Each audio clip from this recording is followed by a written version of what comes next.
So I'm supposed to tell you before we even get in anything. I had Vince on, I think Wednesday night. Yeah, yes, I saw that.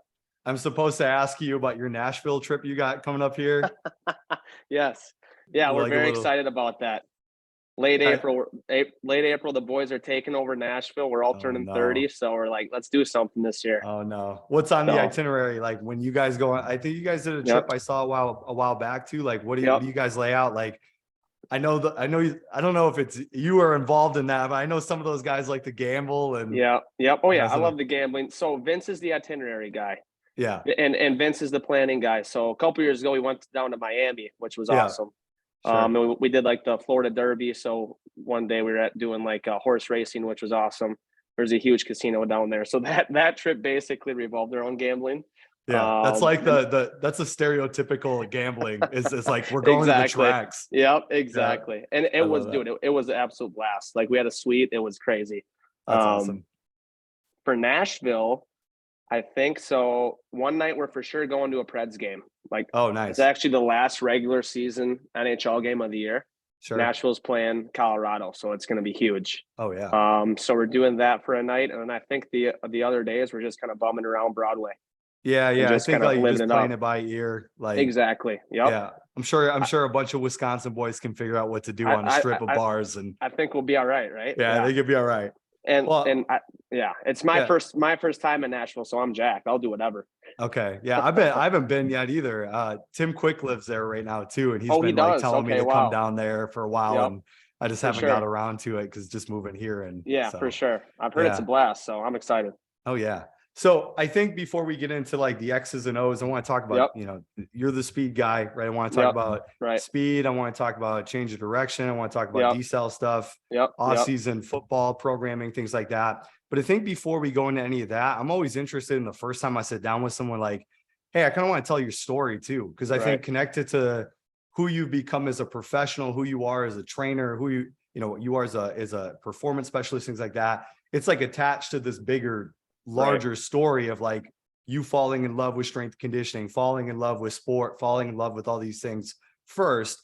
And then I Yep. think it gives a little bit more context to, especially for some of our listeners too. It's like there's the athlete, but there's also the person that wouldn't know the first thing about sport. So Right. I kind of Right. want to go back, if you don't mind, and kind of talk about like, hey, like for you, when was the first time that you figured out like, I really want to do this as a career, like strength conditioning or, kind of performance Yep. specialist job. Like, when was that for you? For sure. So I mean, going back to when I was a kid, like growing up, like I was obsessed with sports. Yeah. I'll never forget. I think it was like 2004, 2005. I went to my first Badger game with my aunt, and Yeah. the Badgers were playing Central Florida. I'll never forget. It was like the John Stocco, Anthony Davis days, and Sure. like I fell in love. Like I was like, this is the coolest thing. Football is the coolest thing in the world. Mhm. So like football just became a huge part of my life. Started playing, was playing Yeah. hockey too, and Sure. just always playing sports as a kid. And I was like, Mhm. when I grow up, this something in sports would be awesome. Initially I thought that'd be sick to play college or professional Yeah. sports. Well, genetics. 5'3", 120 pounds since my freshman year of high school. So Sure. quickly learned that after high school, sports aren't going to be something I can play.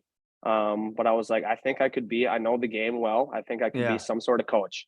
To be completely honest, I had zero interest in strength and conditioning Yeah. in high school. Like I did not like lifting in high school. I didn't like going to the gym. Yeah. Honest to God, it gave me anxiety. I was just like, Mhm. let me play football, let me play hockey. Yeah. You just And love the game. Like you love the exactly, game. Okay. exactly. Yep, Yeah. I love the game. I love playing. Um, but I knew at my size, I had to utilize the weight room to compete, even just at the high school level for a kid Sure. my size. So I knew it could be an asset for athletes. Mhm. Fast forward to college, I thought I wanted to be a PT. I was like, I'm going to Yeah. PT school. This is going to be cool. They make a lot of money, blah, blah, blah. Yeah. Took my first chemistry class and realized I'm not going to grad school. Realize, fuck that. Yep. See ya. Sure. Sure. I'm out in 4 years. I'm not doing a lick of school after Yeah. that. Sure. So, and even then I was like, I'll do kinesiology, Yep. see where it Yeah. Cause takes you me. went to UW Eau Went to Eau Claire, Claire. right? Yep, Yep. exactly. Yep. Okay, Went to cool. Eau Claire in the kinesiology program. It's a good program. But even then I was like, I was an average student. I was like a 3.0. Yeah. Wasn't interested in it outside of just having to take classes. Yeah. I was spending my time on Water Street, you know. Yeah. I think I saw you a few Yep. times out there with We Brady, ran and into each we other like ran two or into three each other. times. It was Yeah. always so fun. Yeah. Yeah, I'll never forget shenanigans with you. Oh yeah. Yeah. Oh no. Hey, Yeah. let's protect ourselves. Yeah. No, I'm just kidding. No, keep going. Keep going. Um, But yeah. yeah, just so I really didn't have like I had no idea what I wanted to do with my life. Yeah. But ended up taking an internship in the cities before my senior year at Eau Claire. Acceleration, right? Acceleration. Yep. Yep. So in Arden Hills. And so my sister lived up there. So like, this is perfect. I'll go up here Mhm. for summer, do the internship, live with my sister for free. So it was cool. It was like a lot of hockey training. They do like the hockey treadmills and like the overspeed, Yeah. like the frat pier, like that they used to be called like Athletic Republic. It's like those high speed treadmills that go super inclined. And Sure. so we were just dropping kids in on the treadmills. And it was cool. And then they offered me a job out of college, and I was like, I was not the guy. I had no plan. I didn't apply for anywhere else. They're like, hey, you want to come back and help us out? I'm like, sure, done. Yeah. I need So a job. I need yep, a job. exactly. Yep, exactly. I love it. So just went up there, and still at this point, like I wasn't super into this field. I wasn't Yeah. super into the strength field. But went up there and slowly started to be like, okay, I kind of like this. A few years in, I realized, okay, I like this, but I don't know if this situation is for me. Sure. And I was kind of battling with the thing. Is it the situation that I don't like, or is it Is it the is field in general? this field not meant for me? Yeah. So basically, it came to a point where I got to make a change, and I want to do something where I'll know that if this field is for me. Yeah. So I was basically scrolling the internet one day and saw that XPE down in Fort Lauderdale, Florida, was taking applicants for their internship program for NFL Combine prep. Mhm. So I was like, and all I had to do was submit my resume. I didn't have to do anything else. Like, this is easy. One click, boom. I'll probably never hear from these guys. Sure. And 2 days later, I'll never forget, I'm sitting in the office of Acceleration, and Matt Gates called me, who's the combine trainer down there. And he did 2 phone interviews, and he's like, you can come if you want. And I was like, let's go. And what was that like? Like, were you just like, what were you experiencing? Like your emotions, you're like, oh, it like, was wild. It just crazy? Yeah. It was crazy. I was like, I never thought this would happen. I never thought these guys would call me. And I was just like, this is, I have to take this opportunity. Yeah. So in my head, I'm like, what I'm about to do is leave a full-time job to go to an unpaid internship in South Florida. Yeah. I've like never, job, I've like, exactly. Line up housing. Yep. So I was like, I've never even left. I've only been to Wisconsin, Minnesota. I've never freaking been outside these 2 states pretty much my whole life. Yeah. But I was like, I think I got to do this. Like, let's leave my comfort zone, and this is going to tell me if I'm built for this. And I went down there, and I'll never forget, Matt Halverson drove me down there on Christmas Day. Bless his heart. Like I'll never, I can never repay the guy enough. He drove me down. That's we drove straight through. Yeah. And so like the first day, 2 days I'm there, I'm like, what the hell am I doing down here? I was like, it's like a different world down there. It was so different. I knew nobody. Sure. And just a week in the combine prep, I'm like, oh my God, this is awesome. Like, this is so cool. Yeah. Before you got to that, did you get like for you, you're switching settings too, right? Like obviously you're a multi-sport athlete. You've been in both worlds. Yeah. Did you get kind of like, when you first showed up there, did you get kind of the imposter syndrome-ish type of feeling when you were, and like, what the hell am I doing here? Did you ever kind of experience that at first, or? Yeah. So basically what going into it, Matt was like, I think I got a good group of interns this year. It's you. And then I got someone coming from Fisher Institute, which you probably know of. It's in Arizona. And then I got another guy coming from Exos. I was like, okay, I'm going to be stallions coming in here. I'm about to be exposed. But it turned out what wasn't that way. Sure. What helped me tremendously was I knew football. So coming in, when these guys started rolling in, I knew who they were.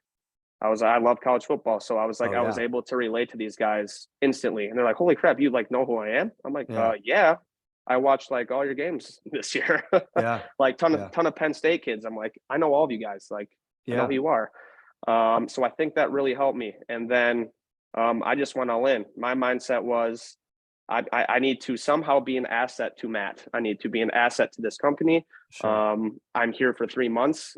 I might never be able to do something like this again. I need Yeah. to make the most of it. So I just went all in. This is when I started to really dive into the field, started reading stuff, started Yeah. watching like videos.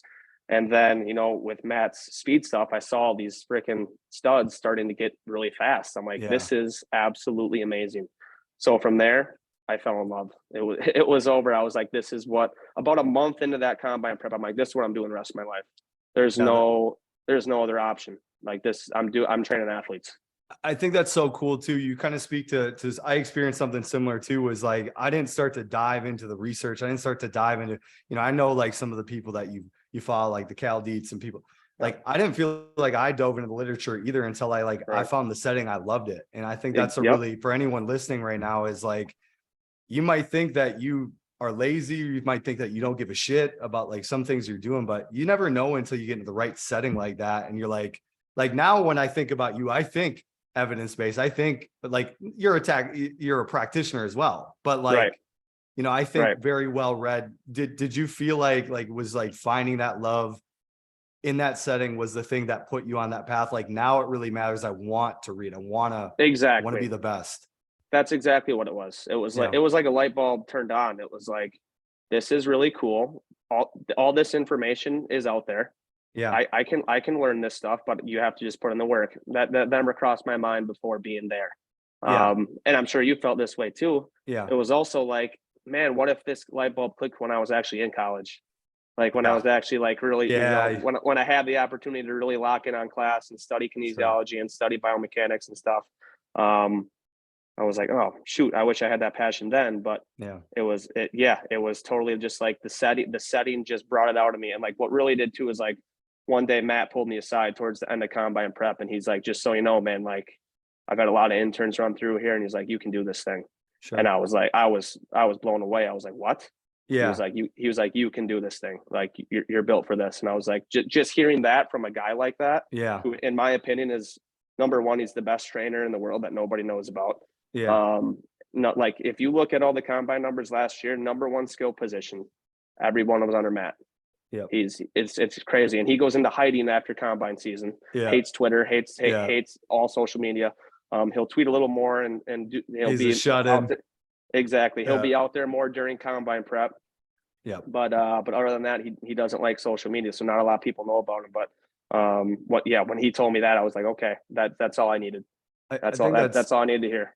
yeah, I think that's so cool too. It just kind of speaks to like a position you're probably in now too, is just getting the stamp of approval from a mentor too. Right. I'm sure, Right. Exactly. you're building a business and a brand, and you've done all that. And now you have, I'm sure you have other coaches coming in, and you're able to do that for athletes or do that for coaches, things like that, people that learn under you. But that's such a cool moment when like Yeah. the mentor gives the stamp of approval to the Yes. mentee, and then you're like, I Yeah. can fucking do this. So Yeah. very Yep. cool. Yep. For So sure. I think that's cool. Like, what are some of the things that you learned? So I think for people listening too, it is starting to become like combine season prep, right? Things like that.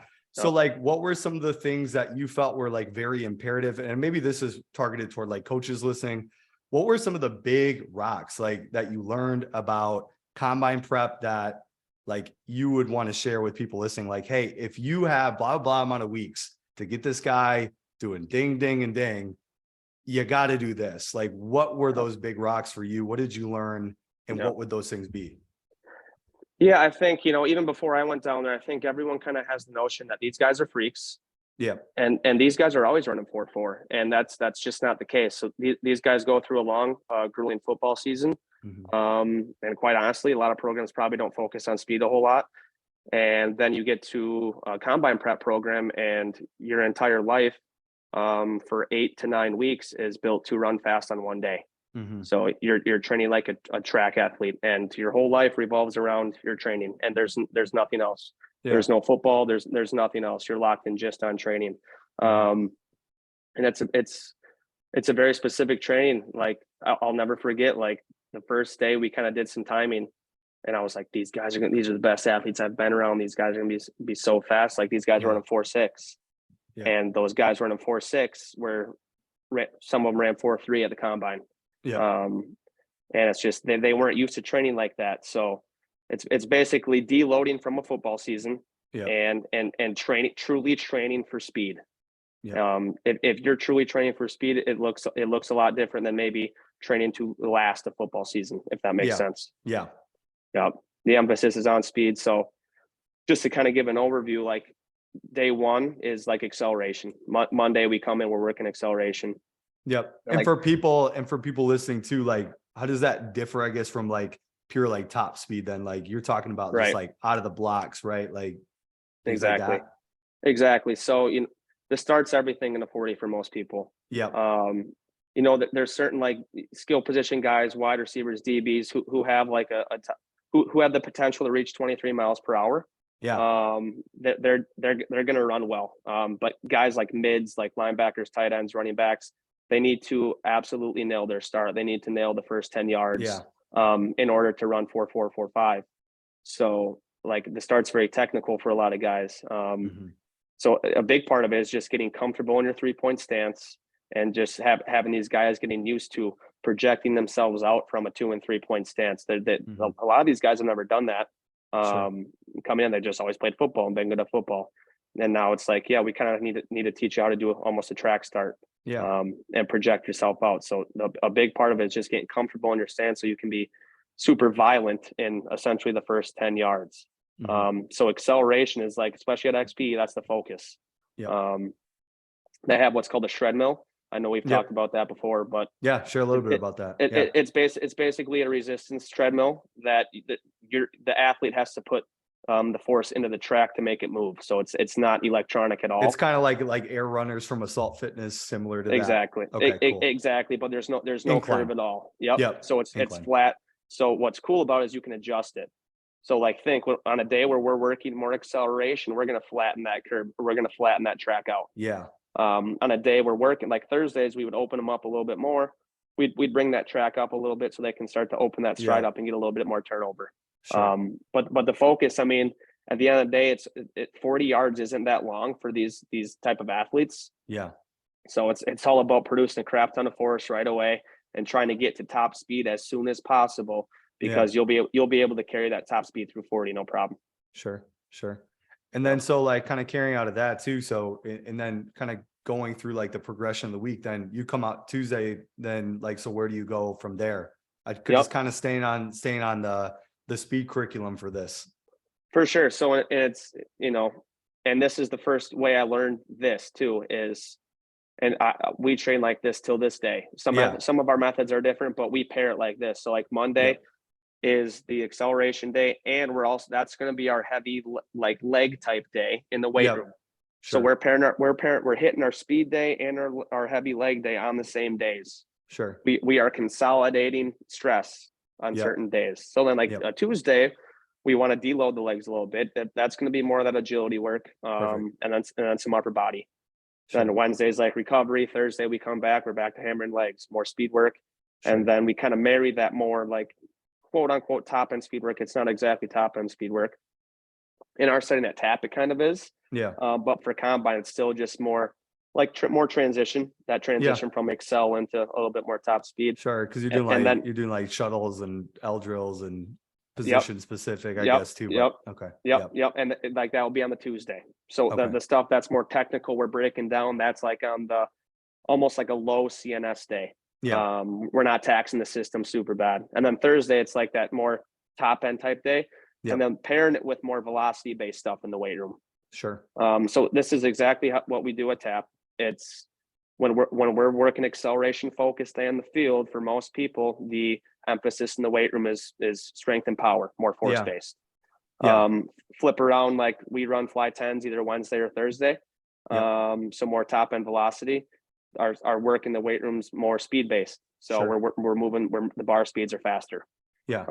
So we're always trying to consolidate stress and like marry the stimulus. Whatever we're doing on the turf, the stimulus in the weight room should resemble that. So we're always kind of grooving those patterns. And you almost get kind of a priming effect too. I think like maybe something else we should speak to too is maybe for coaches listening too is, can you tell a little bit about your process behind how you layer the qualities? Because I think, sometimes we're talking about consolidating stress and all that stuff. Like, how do you go about, like, what's your process? Say we're going back to that acceleration day where you're doing the heavy day, lower body.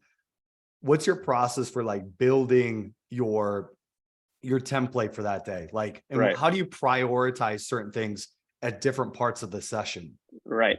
Exactly. So that could be a lot of different things. Yeah. So here's kind of what I'm on now is Yeah. I know that's an it depends answer here, right? For sure. Yeah. I know exactly what you're getting at though. But basically in general, let's say a kid walks into our facility. Yep. We know that step one, we need to know that this kid is strong. Yeah. What's happening, and I think it's a good thing, is all these high school kids are, as they should be, lifting in their high school weight rooms. But they still seek a little specialized outside help. So we have a ton of kids that walk in and are already strong. Okay, so we kind of look at what does this kid need right now. So like on our Excel day, we're timing splits, right? We'll time a 10, we'll time a 20. Those splits will give you a lot of clues. Let's say a kid has an awesome 10-yard, and this is what we almost see to a T with most of these high school kids. These kids have very good starting strength. Yep. Because in their weight rooms in their high school, they're lifting heavy. Yeah. And they're getting good at it. They're getting super strong.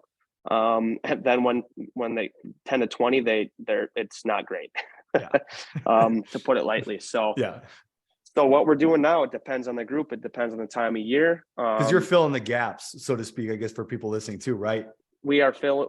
I want to do nothing they're doing in their high school weight room. Yeah. If I hear they're doing one thing in their high school weight room, chances are I'm going to find what's completely opposite of that and take them there. Yeah. Because like you said, filling the gaps, we say we're filling the empty buckets. Yeah. They're getting that strength. They're getting bucket filled in the high school weight room for the most part. Love do we have some kids that exclusively train with us? Sure. But for the most part, these kids are lifting in their high schools with their friends as they should, you know? Yeah, rightfully so. Right. Yeah. Yeah. And there's not a lot of speed training taking place. Sure. So that's kind of where we've kind of evolved as a company, is where we started out what we were chatting about before. It's like, okay, day one's this, everyone's doing this. Yeah. Day two's this, everyone's doing this. And then we realized, well, there are probably a ton of kids that are kind of slipping through the cracks a little bit.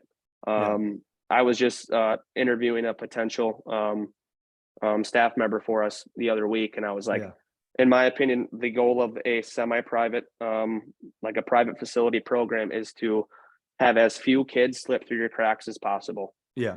Meaning we don't really have a system. Our system, we like to say now, like, our system is we don't have a system.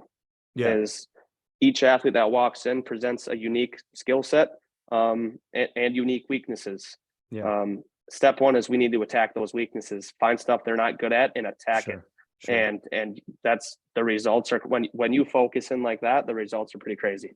Yeah. And I think you probably take on this thing too, is like you work on your weaknesses in training and you compete with your strengths, right? Like exactly like that. Yep. Sure. Yep.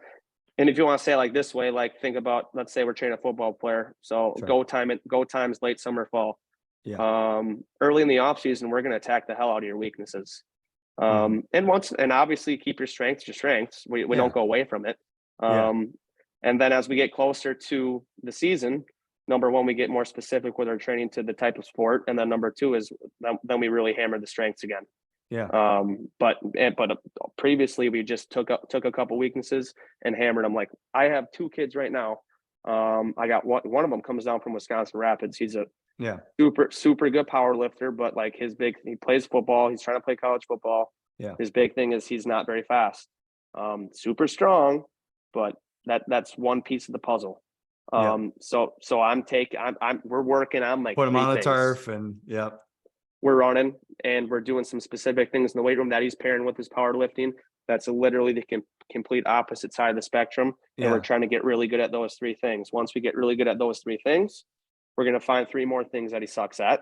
Yeah. And we're going to attack the hell out of those. Yeah. It's like the last thing I'm doing is saying, hey, we need to get strong or we need to do anything strength with me. Like, this guy's already strong. Yeah. And he's like one of the best powerlifters in the state. It's like, I'm not doing anything like that with you. So, yeah. And that's kind of like the Dan John thing too, where they talk about like at some point, more is just more, right? And I think that's probably a really important quality. What would you say to someone that's listening that they're like, man, I'm listening because Zach's on this, right? Like I want to get fast. I'm already really strong. You're talking about attacking his weaknesses. What do those weaknesses generally turn out to be with an athlete who's super strong, right? Has all this powerlifting experience and the big compound lifts like deadlifting and squat and bench. Like, what are typically some weaknesses you see? And then like, Right. how do you go about attacking them?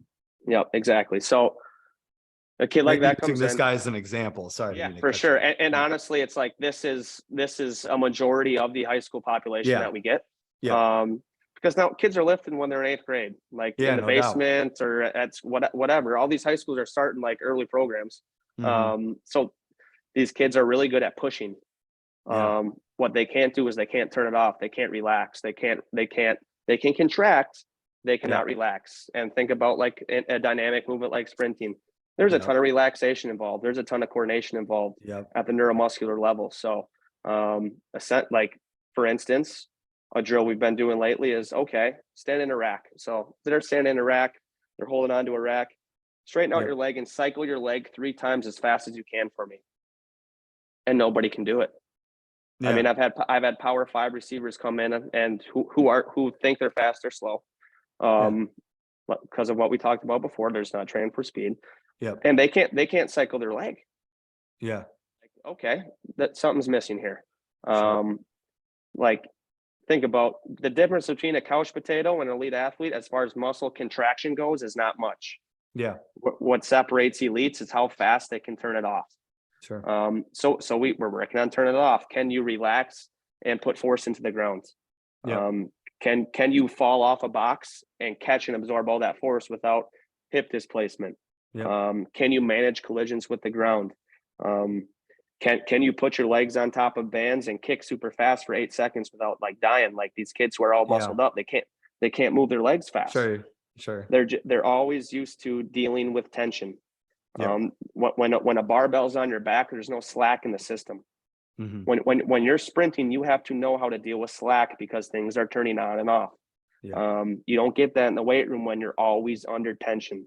Sure. So we have kids that can push, but then they get going and they can't turn it over. They can't cycle their legs fast. Sure. And that comes in like to being able to relax in that exactly. Yep, Exactly. in that cycle. Exactly. Especially when it comes to like sprinting, you have to relax. Yeah. These kids are also tensed up. They're like crapping their pants as they're running. It's like you're not going to be fast if you run like that. Watching their face and you're watching exactly. their muscles. Well, it's like MMA too. The same thing, dude. If you're going to kick someone in the head, you got to be able to turn that off. Like pulse, turn it off. Exactly. Connect. Yep. If you're tensed up in a fight for like 30 seconds straight, you're going to burn out by the end of the fight. Oh yeah. Like you need to be smart with your Spending breathing. Exactly. Yep. It's so tactical. And sprint in some ways, sprinting is the same way. It's you got to really be able to coordinate yourself to be smooth and relax. Sure.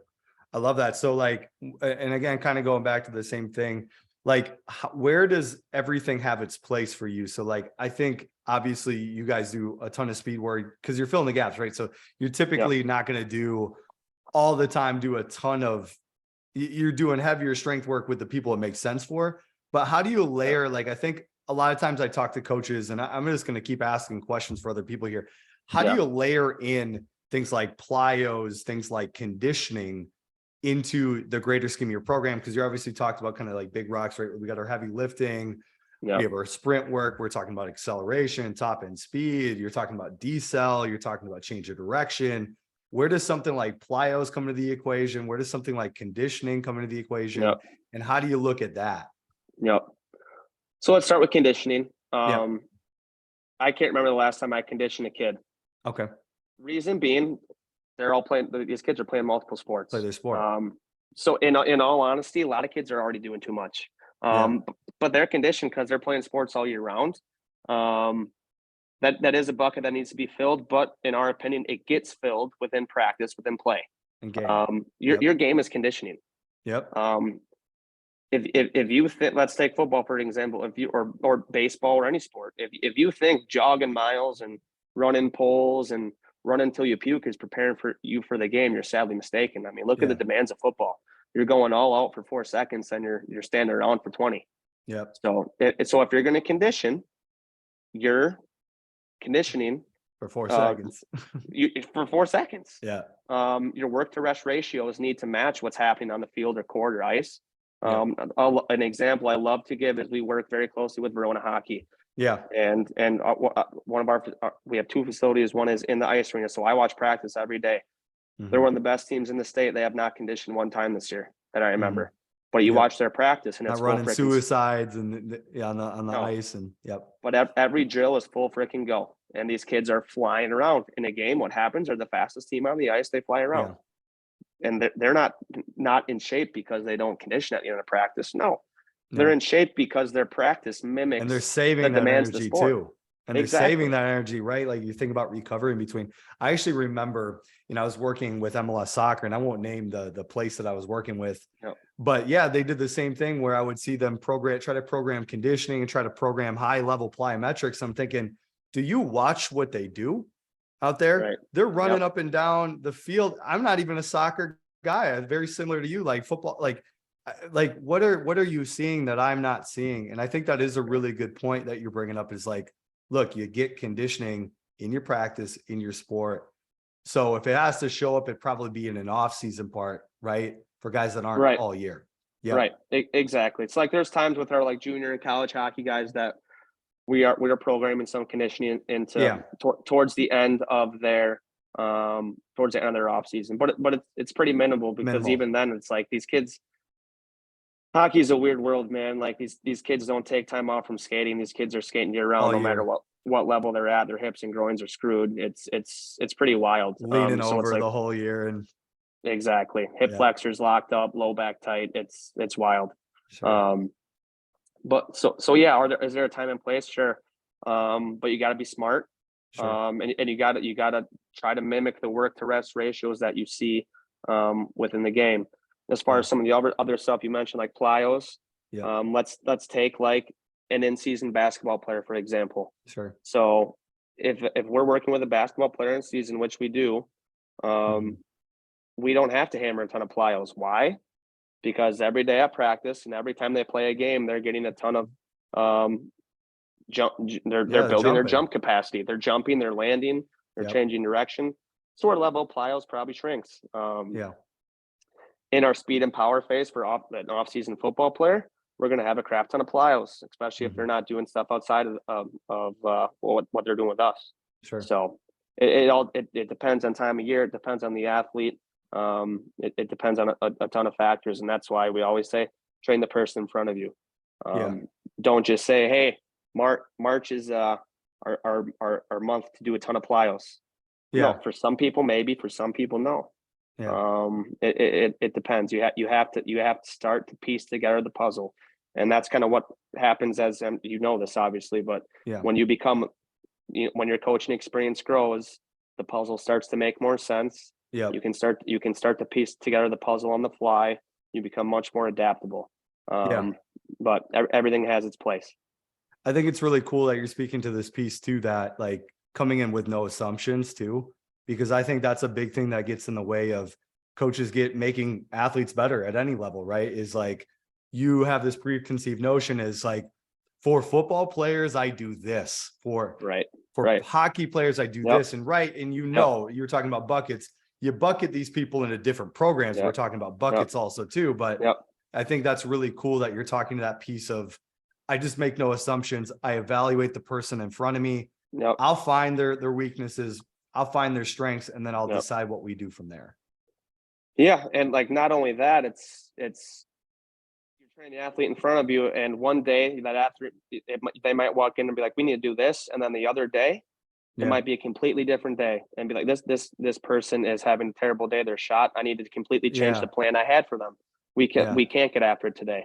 I mean, dude, if you saw some of the stuff I was doing with these kids that would come over, these college football kids we had a couple of kids enter the portal midseason. You saw like coaches would walk in and probably think I'm a nut job.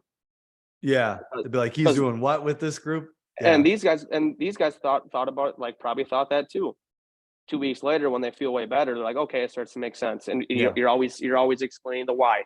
Hey, this seems crazy, but this is why we're doing this. I know you've never done this before. But this is why we're doing this. Yes, I know you probably love to squat, to clean, to bench, and I know you're really good at it. So if you're really good at it already, why the hell are we doing it? Sure. shit you're bad at and attack the shit out of it. Yeah. And the results are crazy. So I like to be a little unorthodox. I like to kind of try to find things that, people haven't tapped into yet and attack those. Yeah. What are maybe some of the things that you found yourself doing with athletes that maybe you find a little unorthodox that you've been using? And maybe you could pick a sport too, maybe like hockey guys or football guys, that if you walked into, a typical weight room, you wouldn't necessarily see people doing. Like, what are some of the things that because I feel like I watch your page, man, and you're always doing something super creative. And I think if you're a coach that has some experience, you watch it and you go, oh yeah, for that guy at this point in the year with it, like, what are some of the things that you're doing? Yeah. So I'll give two examples, and they're all three of them are Division I wide receivers in college. Yep.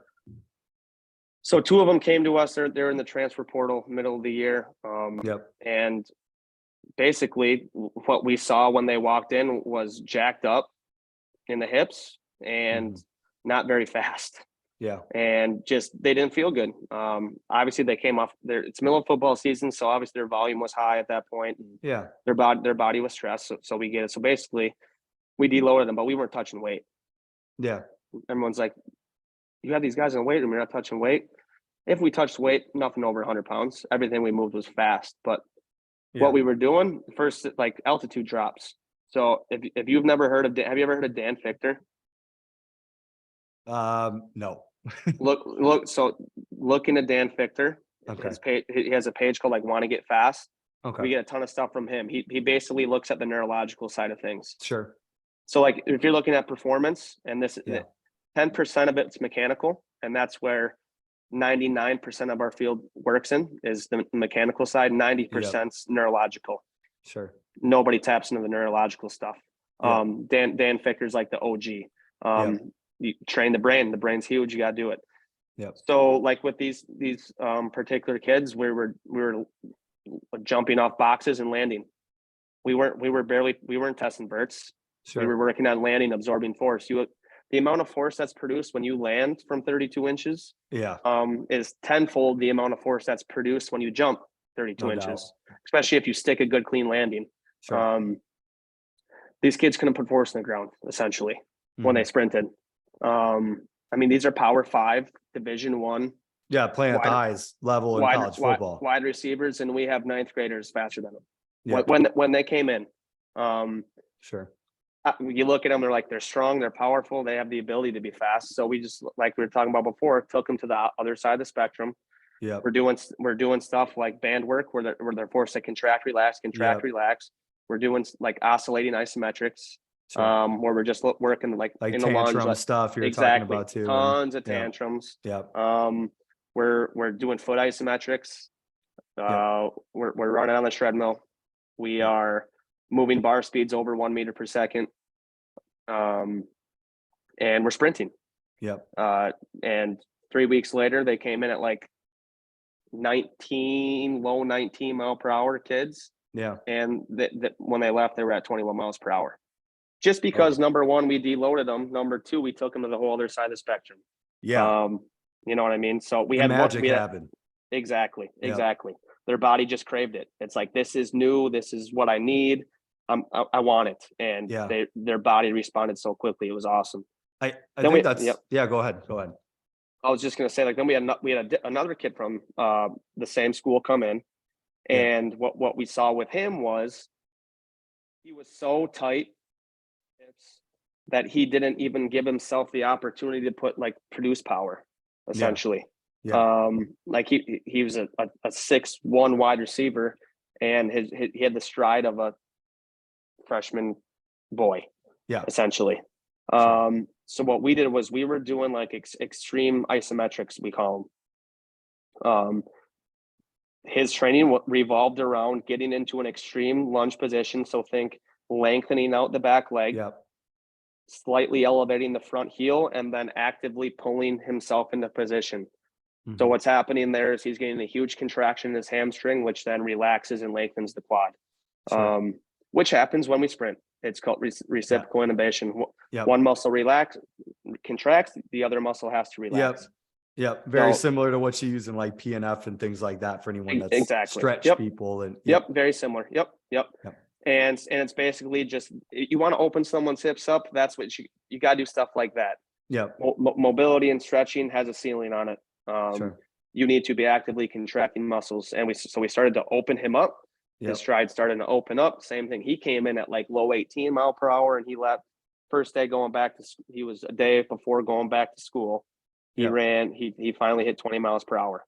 Very cool. Yep. So it's like just the complete opposite of what he was doing. Yeah. The kid's probably an amazing squatter. Yeah. How much does a squat matter if you can't run? Yeah. So, For sure. At his position specifically too. Exactly. So Yeah. stuff like that, just being creative and attacking the weakness the best way possible. Yeah, I think it's really cool what you're speaking to too on the end of like his body craved it. I think that's even for like the fitness people that are even listening to this too outside of performance. Like, yeah, I know that you think that there's these fundamental movements, you do them all the time. To some degree, maybe that's true, but you have to give your body some variety because at some point, more is just more. And really your body does crave variety in some fashion, no matter what your goal is, whether it's fitness or performance. So I think it's really cool you're speaking to that piece. What I'll go to next is you got to build a lot of buy-in with an athlete when you're doing more unorthodox things. What do you do to build buy-in with your athletes? Because like, here's the thing. I know that you're a great coach. You're a great coach. You know that the methods you're putting into place, they're backed by, research, or they're backed by like you just using them as a practitioner. But how do you get these athletes are used to just coming in back squat and cleaning, like all the things you were talking about? How do you get them behind some of these other methods when you're training them? Right. Exactly. Well, number one is you need to explain why. Yeah. You don't just say, "Hey, we're doing this weird shit today. Hop in." You say, "Hey, we're Hey, doing just this." do it. Right. We're doing this for this reason. Yep. So when the kid from Rapids comes down and there's another kid that joins him who's also just so freaking strong and lives in the weight room, it's like, "Hey, fellas, we're doing these oscillating isometrics, and we're doing these weird leg shake things that you've never done before, and we're kicking these bands because you lack the ability to turn things on and off fast." Yep. And 2 weeks later, they start to feel their hip moving faster. Sure. And then they start, okay, this makes sense. And this makes sense why I need to maybe not only do the things in the weight room that I'm already really good at. Yeah. So you have to explain why. If you explain why, number one, kids want to know why. Yeah. If they're paying money to come see you, they want to know why we're doing things. Mm-hmm. And then the buy-in comes when the results come. So we're tracking data on everything we do. We're tracking data on the treadmill. We're tracking all their splits on their speeds. Where when we will jump on the vert mat once in a while just to see the progress of the jump. Sure. So when they see numbers start to go up, they're sold. Yeah. Using metrics to back your training methods too. Exactly. Yep. And it's like, hey, if numbers aren't changing, which happens, adjust. And make a new plan for it. Keep trying stuff. Yeah. I think too many people will, they'll have data just to have data. Well, data for data's sake, right? Data for data. Yep. Your data should be your data should be driving your decisions. Your data should be driving your programming. So it's like we'll have kids that will be in a phase, right? And we'll have a group that responds really well. So their speeds are going up, their verts are going up. We're staying in that phase until that stops. Yeah, you ride it out. We'll have kids who things stall or things start to backtrack. Let's get out of this and try something different. Yeah. So we're always just searching for, what are you going to respond to? Because at the end of the day, people are paying you for results. Yeah. So if you get results, the buy-in happens. The other thing, it's super cliche, but if the kids know you give a shit about them, they're all in. Because how many high schoolers really know enough about training to even know what you're throwing at them? Even when you explain the why, it's like, I'll explain the why and it'll go whoop over their head. Well, if you take the time to explain the why, they're probably sitting there thinking, okay, this guy gives a shit about me. Like this guy honestly wants me to get better and to perform better. Like I even say, like, if you love the kids, which you should, if you love your clients, whoever you work with, and you care about them, they'll be able to tell. Yeah. And in all honesty, that's all some people want. Yeah. That's all people need. They want to know you care. And Yeah. honestly, it doesn't matter what program you're in. If you're in a program with a coach who gives a shit, who's putting his effort into you to making you better, you're going to Yeah. get results at some point. You know what I mean? Yeah. Because you're going to be consistent within the program. If you're consistent in the program, their results will happen. Sure. I always remember Mike Boyle saying something similar to that. I went to a Perform Better conference earlier in my career, and he talked about that. He's like, man, like with some of these high school kids, it doesn't matter what you use. If you really like, yeah, you love the kids and you program the hell out of it, and the intensity's high, the effort's high, the buy-in's high, ooh, like that's where the magic happens. So I think it's a really cool Exactly. piece you're speaking to. Exactly. Get the kids to be consistent. If they're consistent, magic will happen. Yeah. People think you can show up to a private facility twice a month and they think results will happen. And I Yeah. paid Simply for by this. showing up. I paid for this. What's going on? I'm not getting the Yeah. result. I've seen you twice in a month, dude. Yeah. No shit. You're not getting results. Yeah. You have to put your all into it. You have to give consistent effort. I need to see you a lot to Yeah. get results. It takes time. Yeah. But yeah, if you're showing that you care, the kids will become consistent, and you're gonna find some results. Yeah, and it's cool listening to you talk about it too, because I hear like an experienced coach when you talk about this too. How do you go about having those conversations with people? Like, how do you about like, right? Maybe you have that Power 5 athlete coming in and they're not showing up and their intent sucks and their effort sucks. Like, what's your approach for, kind of reaching that guy? Like, how do you go about doing that? Yeah, step one is just to honestly just sit down and have an honest conversation. Mhm. What I've learned is I used to always be the really nice guy, and I Yeah. always thought that I need to tell people what they want to hear because I don't Yeah. want them to be mad at me. Sure. When you become a leader, you quickly realize that if you truly want what's best for a kid, there's going to be a lot of tough conversations to be had. Mhm. So, yeah, getting kids in check, like, hey, man, you have these goals. To be quite honest, your actions, number one, outside of the facility, your actions of not showing up to the facility and putting the work in are negatively affecting you, and your goals are not going to be met. Sure. You have these goals for a reason. I'm confident you want to reach these goals. Get your ass into gear. Let's go. Yeah. And typically that'll wake them up and we'll be like, okay, let's go. Sure. Sometimes too, the conversation goes like, hey, you're doing too much. Yeah. You're lifting at school. And You're you're coming lifting here. at you're coming here. Yep. Oh, and you're also lifting with your pops in the basement. It's like, and you wonder, you're not giving your body any time to get better. You Sure. need to train smarter, not harder. Like you need Yeah. to Work you plus need rest equals success. right, Yeah. exactly. It's like you're getting better when you're recovering, honestly. Yeah. Like in training, you're breaking yourself down. You come Sure. out of it because you give your body time to recover. Yeah. So that's probably the most popular conversation that comes Yeah. I up was gonna in ask our that. gym Yeah. as far as like a tough conversation goes. It's like, hey man, You're doing too much. let's dial it back a little bit. Exactly. Yep. Yeah. I think that's a good point too for the listener right now, is like, no matter fitness or performance, at some point more is just more. There's a point of diminishing returns in what you do. And I think Exactly. we have this like movie montage mentality idea in our head sometimes that if I'm working hard, I'm getting better. And, really where someone like Zach comes in is like pulling on the reins, going like, look, doing more isn't just going to get you better. It has to be the right things and the right amounts at the right times, the right point Exactly. of the season Yep. for Yep. you. And I think Right. that's really cool. I mean, that's the art of coaching right there. Yeah. That's if you're going to summarize what a good coach is, it's what you just said. It's you need to cook that puzzle up for that specific person and help them lay it out. Like that's what we're here for as professionals. Yeah. Sometimes in a high school setting, there's so many athletes and there's so much going on that coach, and it's not their fault, can't have that input on a kid, can't Yeah. lay that out for a kid. Yeah. That's what we're here for. Yeah. We're going to tell you when it's a good day to go there, when it's a good day to come here, when it's a good day to rest, and start to help you piece that puzzle together. Yeah.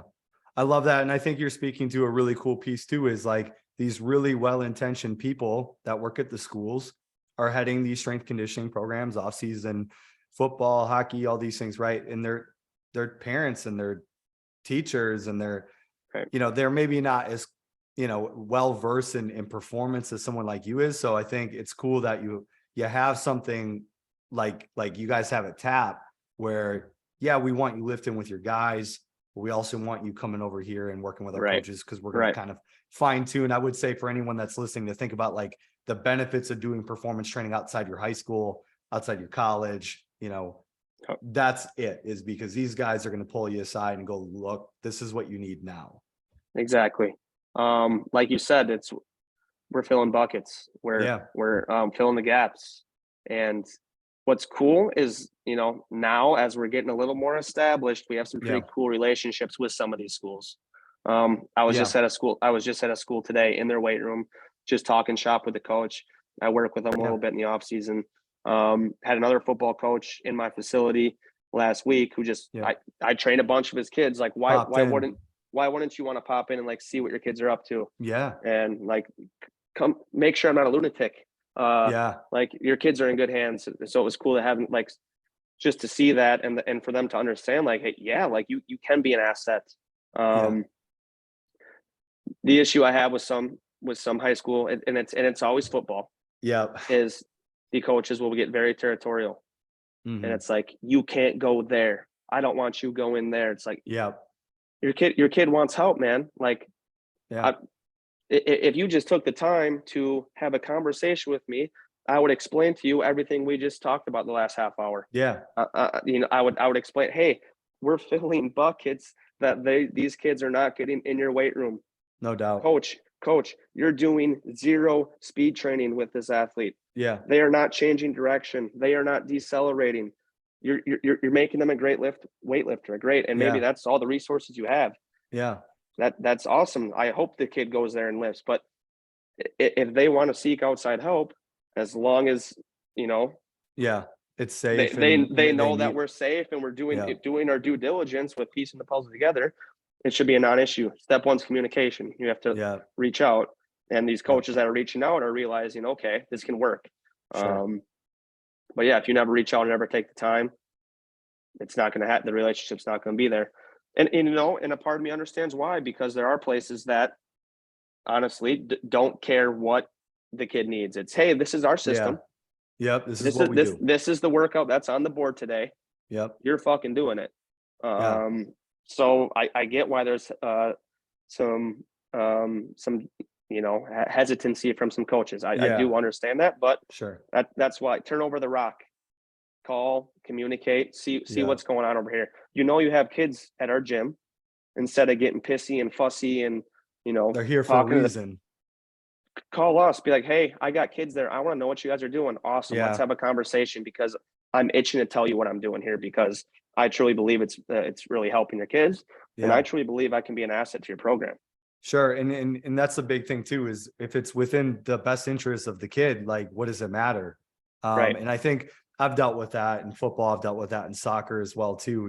Just, it's like, look, man, we're on the same team, and it's like, if you can't do this for them, this isn't about me versus you. This is about us getting this kid where he tells me he wants to go. It's not a dick waving contest, I guess, to put it. Exactly.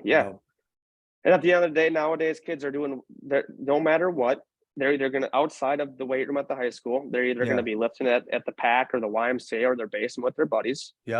Or they can find a trusted professional who knows what they're doing, who knows how to put a program together. If I'm a coach, I'd much rather have my kids go to a facility that has experience and has professionals in its doors and is taking care of the kids. No doubt. That's the way I would look at it. And, I think when younger coaches, as the game gets younger, as coaches get younger, as the game evolves, as sports evolves, I think you're going to see more and more of that, which is awesome. And I like that too. I think it requires like a degree of professionalism and humility too, for everybody involved. Look, like, I know that you're the coach. I know that you're the performance specialist within these walls, but like at the end of the day, our goal is to get this guy here and nothing else. And, Right. I would, Exactly. I'm curious too, because I want to make sure that we're doing, I want to cover building, obviously part of what you do is coaching, but, obviously getting guys in the building, Right. it's a business. Yep. And it seems like every time I'm watching your content, I'm watching TAP's content. I'm seeing really great content where a lot of people are involved in it because they're doing a lot of fun stuff. Can I hear a little bit about from you, from the business side of, Zach, the businessman, like what are some of the things that you've done to build a brand for Zach and for TAP that have been effective in building your brand? Like maybe some Right. of those things. Yeah, well, I would say this is my biggest weakness for sure. Okay. I became a Same. good coach. I became a good coach first. Well, still becoming a good coach. Yeah. And the business stuff is so new to me. Yeah. It's hard. But our business, Total Athlete Performance, has been built on word of mouth. Yeah. It's you get kids that have pull with their friends who say, "Hey, I'm training at TAP, super fun. I'm getting Mhm. faster, jumping higher, performing better. Like you should come check this out." Yeah. So that's literally what our business is built on. We don't do it like we run one radio ad that probably no one ever hears. Sure. It's Yeah. like we do, At least and the then people coming it's in to train with right, you don't hear. exactly, Yeah. exactly. And then Yeah. I mean, other than that, it's Instagram. Sure. Um, Social media, post big thing for you if guys. you And if content's king nowadays, and it's like it's just wild because yeah. there's places who have awesome content and their gym sucks. Yeah. Yeah. Their And they get a training lot of sucks. people, but yeah. But they holy shit, they got good photographers and good videographers. Yeah. We want both. We want Oh good yeah. content, and we want when they say, "Oh, this is a really cool Instagram video. Let's go check this place out."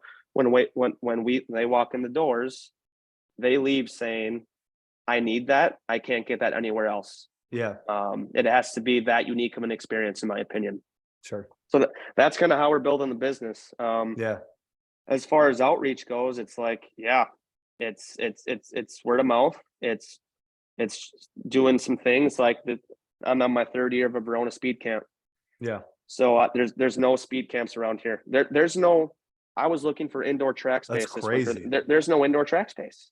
Yeah. In Wisconsin, it's like the only place you can Yeah. go And is it's like winter happens. That's yeah. it's winter. It's like there's thankfully we have a big enough facility where we can do some speed training in our Yeah. facility. But so I'm popping up speed camps in the summer, and it's like Yeah. people who normally don't train with TAP or even work with us out, at any time of the year, they'll come to that. Doing some, yeah, Yep. to participate in the camp. And then they'll see like, holy crap, I got results. Maybe I should train with these guys year round. Yeah. Or it's, going to help these schools out Sure. and like doing agility work with the school I work with. And these kids realize, hey, if I'm training anywhere else besides school, it should probably be at TAP. Yeah. So it's like putting yourself in front of people. Yeah. And Allowing kind them of, to see what you do. exactly. Just doing the dirty work. Just people need to see it. Yeah. I'm not good at marketing. I'm not good at business. I don't know how to do that shit. Sure. I need people to see my product. If Yeah. they see it, I'm confident they'll buy in and become part of the TAP family. Yeah. I think that's really cool. I think that's a good, like, that was a big thing for me was doing workshops places. Yeah. I think you're speaking to that on the end of doing speed camps of like, if you're a fitness or performance specialist, like listening to this, like exactly what Zach is saying to a T is what you go do. If you know kettlebells, you go run a kettlebell workshop. If you know speed, you go do that because you got to go get in front of people. Right. And, maybe the first time you do it, no one shows up, but year 2, year 3, like, what was your experience with that? I guess like, because that's another thing too. I feel like people try shit and they're like, it didn't work. And people are quick these days to be like, this didn't work out. Like for you, what did it look like? Like the first time you went out and did these workshops or Yeah. you're reaching out to coaches, you're reaching out to schools. Like, did you have moments where you're like, fuck man, like I can't get through. I don't know how I'm going to get people to do this with me. Right. Yep. So, I mean, year one of speed camp, I probably had maybe 12, 15 kids sign up, and there'd be days where half the kids didn't show up. There was 8 kids. And Yeah. I don't know what clicked, but last year we had over 20. Everyone was consistent, and we had the fastest the fastest group of high school kids I've ever been around. It was, yeah, dude. Those times you were posting were fucking bananas for it was insane. I mean, Yeah. it goes back to you take these kids who are strong from their high school weight room. No, there's a theme here, obviously. Yep, they're strong. They're strong. Spike them up, get them on a track, let them run outside when it's warm in Wisconsin. Yeah. Amazing things will happen. Do it smart, progress in the right way. So, I mean, we had 17 to 23 kids last year go over 20 miles per hour. I was like, holy crap. And it was nothing even, it was a basic speed program. Like they just needed no bells and whistles. This was, yep. Exactly. So I think that was kind of my springboard this year. I just put it out today. Yeah. Is, we had 23 kids last year. I'm going to have probably around 40 this year. Yeah. That's incredible, man. Yeah. Congrats. And now we're also, thank you. And now we're trying to get it in 2 locations instead of 1. So yeah, that's super cool. Like my perfect world in 10 years from now is like, I'm training speed and that's it. Yeah. I'm a speed, that's what I love. I'm a speed specialist. I just got to find some indoor track space in frickin' Wisconsin. And I'm going to be running speed camps and private speed lessons all year round. I got a flooring guy. We just got to find a building. So we put exactly some turf in that thing. Yeah. Yep. We're close, as you know. So hopefully we can get that cooking, but just put yourself out in front of people. Yeah. You need to see the product. People need to see how you coach. That's what people attach to. Yeah, I think this is, I've had such a great time. I got a couple more questions for you, but I wanted to have an aside here. I'm immensely proud of you as a coach, because I think you're speaking to a lot of these things I feel like I went through and a lot of coaches go through, and like finding your voice when you give a shit about people and then just keep showing up. When you start something new, you're not always going to have a full fucking camp, and excuse my language, but you're not. And it takes hard work, and it takes coaching the hell out of people to make sure that the next year you show up, it gets a little bit better. And then now you're to the point of, you're talking about having multiple camps and multiple locations. That's a really cool, that's incredible, man. That's good for you. Yeah. Well, likewise, man, like I've been following your journey too. And it's like, to do what you did and pack up to go to Arizona to start your business and start an app, it's like that inspired me. I was like, holy shit, like Tyler's got some balls on him. Yeah, I appreciate that, brother. Like you put yourself out there, and it's like, in all honesty, if you want to get where you want to be in this industry, you have to do that. It's, as it's tough going first couple of years trying to be a strength coach.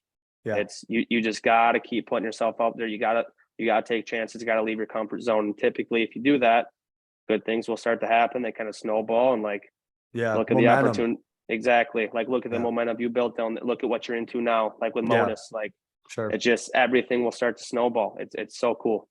Yeah. It's weird. Like I noticed that from moving here too. It was like getting things going. It just feels like you're dragging, and then you get a few, and then you start doing this, and then you connect with this guy and that guy and this gal.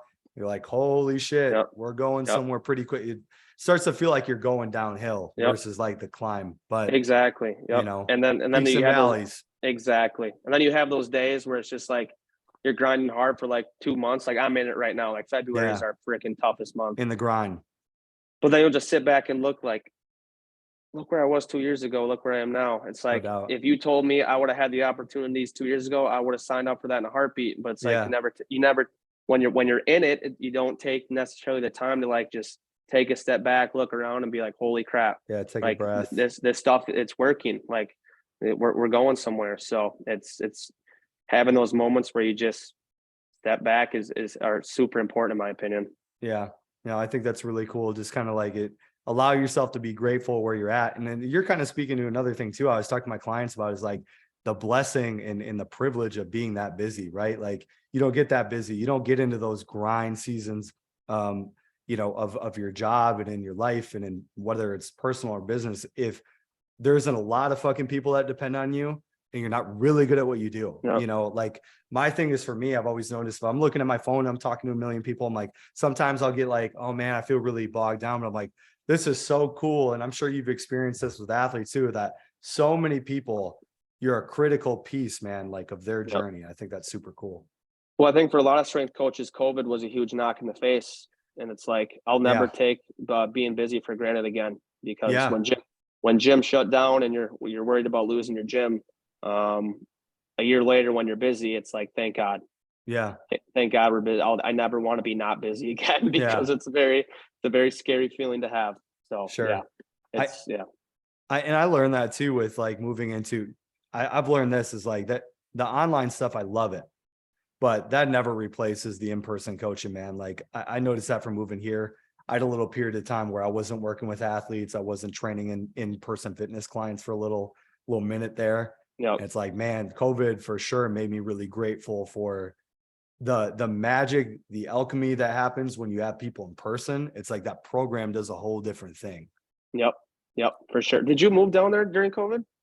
Yeah, I did Was like it right around there? it was like Yeah. right around there. Yeah, like it would be a year and a half now that I moved there. So yeah, and Wow. I'll have to at some point do a little episode kind of describing my path down here and You whatnot. should. Yeah, you should. But yeah, it was around that time. So but Man, yeah.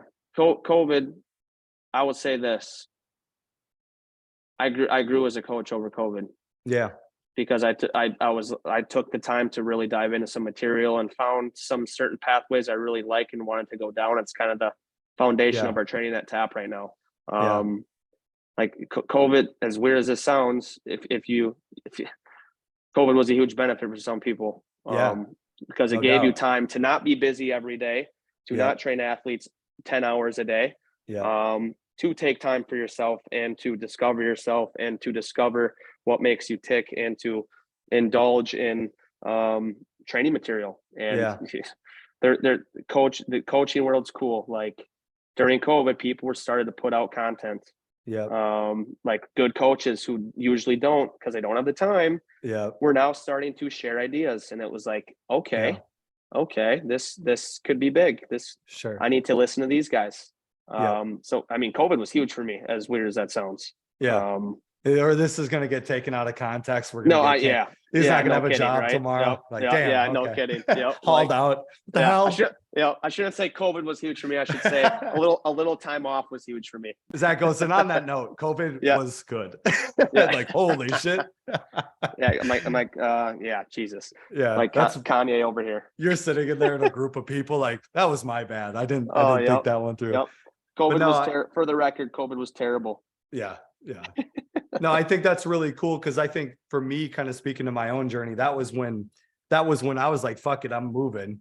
Right. Because I was watching a lot of Dan John stuff. He was doing the stuff with the podcast, doing stuff with putting out different like workshops online. I'm like, I feel like I could do that. He was doing online training. And I was like, I think I can do that. And it was weird. This podcast actually started because I reached out to him. I had done everything with the app. I was like, hey man, I just want to let you know, like, and I didn't even expect a response. Like, right. Like this guy's big in our field. Like, I didn't expect him to even see it. And I was just like, for what it's worth, like you inspired me to like make these videos and build the site and just want to thank you. I'm even thinking about, I put it at the end and I'm really glad I did. I was like, I'm even thinking about doing a podcast. And he goes, you're thinking about doing a podcast?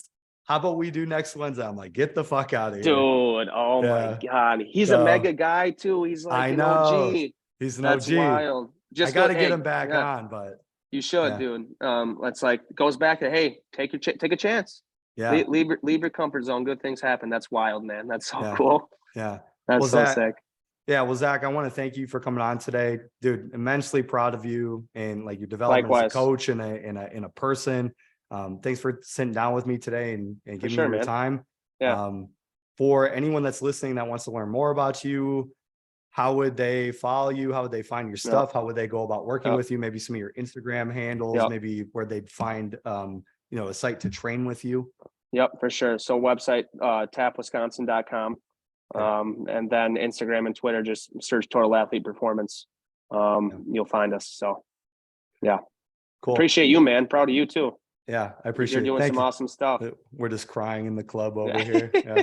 I love you, bro. No, no, I appreciate that. But yeah, so anyone that's listening to, so I'll make sure I put the handles in the description and the site so you can find Zach. Cool. Zach's a fucking stud at what he does. And if you're in that area, your Madison, Verona area, get over there to TAP and go train with Zach. Good things will happen. Thank you, brother. We'll talk soon. Thank you, Tyler. Talk soon.